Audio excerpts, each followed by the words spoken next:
I'm going to explain you arrays concept in C programming. First, you see here I prepared all the concept of arrays in a stepwise manner. So first we'll see the definition of the array, that array is a kind of data structure that can store a fixed size sequential collection of elements of same type. So when you come to the definition of the array, it's a kind of data structure. So what is a data structure? Data structure is nothing but which organize the data in a structured format. In a proper format is called as data structure. So here array is going to organize the data in a structured format, so that it is called as, or it is treated as, data structure. And here what they mentioned in the definition, that store a fixed size sequential collection of elements. Sequential is nothing but continuous locations it will take, a continuous memory locations it is going to store the elements of the array of same type. The same type indicates nothing but data type. The elements are going to store the same data type. It's nothing but if you are going to store integer variable, integer array, it is going to store all integer elements. So it doesn't take any particular different data types, like one value is integer, one value is float type, and one value is other type. So it is going to store all the same type elements. And when come to the second point, array is simply, we can define that array is a set of values of similar type. The simple definition for that one. So here collection of values are going to store in a particular array variable of similar type. Same data type values are going to store. So you can get it out that what is the difference between normal variable and array variable. So if you declare a normal variable can store only one value at a time, but array variable is going to store set of values, so many values it is going to store. That is the difference between normal variable and array variable.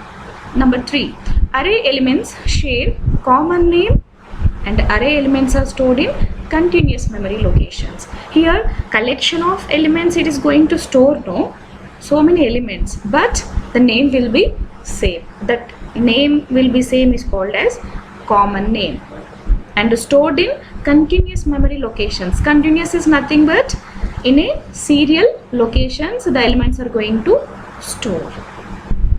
To refer to the elements of array we use indexes. Then what they prefer the particular location, here with a name index. Every location of an element is called as index. First index, second index, third index, like that will use a term to indicate each and every location as index.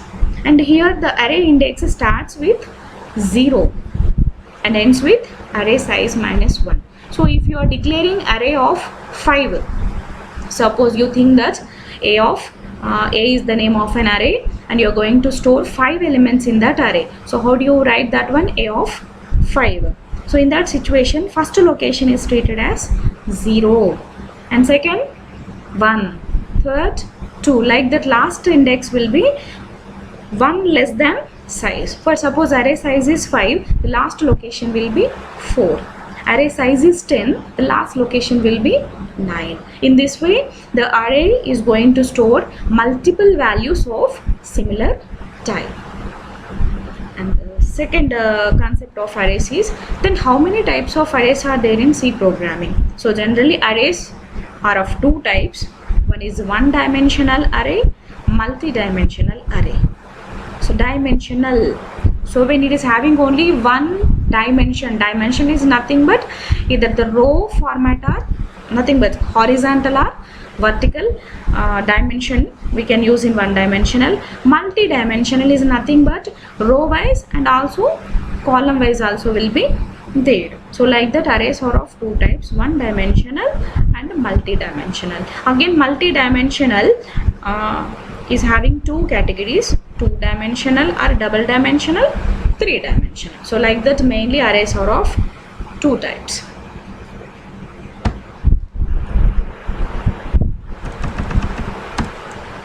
Then next, then why we are using this concept? Then the concept is advantages. Then what are the advantages of arrays? Why we are using this concept in C programming is nothing but generally every variable, we declare so many variables in C programming that every variable, like it is going to, if you take an example of declaring any variable, int a is equal to 10. Here what is a? A is a variable which is going to store only one particular value. But here array is going to store many values. Then how can we explain that one? I'll explain you that how can it is going to store. If you see here, int a of 5, this is an array variable. Here how many values it is going to store? 5 values, 10, 20, 30, 40, 50, but variable is only 1. So like this is the first advantage of using arrays. And number 2, it allows random access of elements. Random access is nothing but generally it is storing so many values in an array. The above one is normal variable. If you take an array is going to store 5 values, like any 1, 2, 3, 4, 5 values. Then if you want to access 4th value, for suppose, so what is the 4th value? 4 is the 4th value. You can directly access that particular value. So that is called, the benefit of array is randomly we can access using the particular index. Next, then in every subject we have some advantages and at the same time we face some problems, no? Then what are the problems we face with using arrays? Come to the first point, predetermining the size of the array is must. So before declaring we have to mention the size. Here I mentioned 5, so definitely we have to mention the size. And here you remember, for suppose if you mentioned 5 is the size of the array, but I used only 3 variables in that one.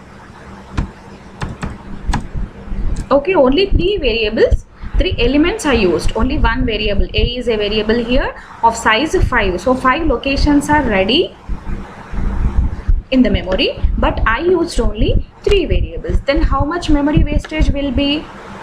The memory wastage will be 2 locations. How it is only? Here I used 3 elements only, but the remaining 2 locations are empty. So like that it leads to predetermining the size of the array leads to memory wastage.